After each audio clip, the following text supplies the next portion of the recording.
లక్ష పాడి రైతు కుటుంబాల సంస్థ కరీంనగర్ డైరీ. కరీంనగర్ డైరీ పాలు మరియు పాల పదార్థాలు ఆర్డర్ చేసిన వెంటనే మీ ఇంటి వద్దకే కరీంనగర్ డైరీ యాప్ ని డౌన్లోడ్ చేసుకోండి.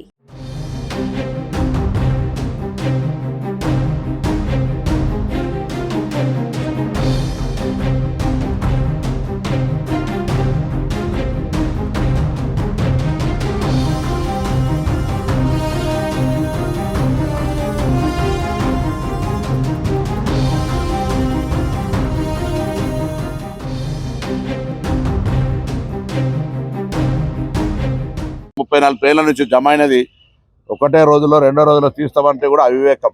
కాబట్టి అందుకు సంబంధించి గౌరవ స్థానిక శాసనసభ్యులు కానీ పార్లమెంట్ సభ్యులు కానీ లేదా అందరి రాజకీయాలకు అతీతంగా ఈ సమస్య పరిష్కారానికి అధికారంలో ఉన్న పార్టీగా గౌరవ ముఖ్యమంత్రి గారి హామీ మేరకు దీన్ని మరొక్కసారి పట్టణ ప్రజలందరికీ దీన్ని తొలగించేటువంటి బాధ్యత అటు కేంద్రం నుంచి సహకారం అవసరం ఉంటే కేంద్ర మంత్రికి గతంలోనే రిప్రజెంటేషన్ చేసాం కాబట్టి అది కూడా తీసుకొని రాష్ట్ర ప్రభుత్వం పక్షాన అన్ని రకాల చర్యలు తీసుకొని ఈ యొక్క డంప్ యార్డ్ సమస్యను పరిష్కరించే ప్రక్రియ ప్రారంభిస్తున్నాం అన్నటువంటి మాట కరీంనగర్ ప్రజలందరూ కూడా తెలియజేయడం జరుగుతోంది.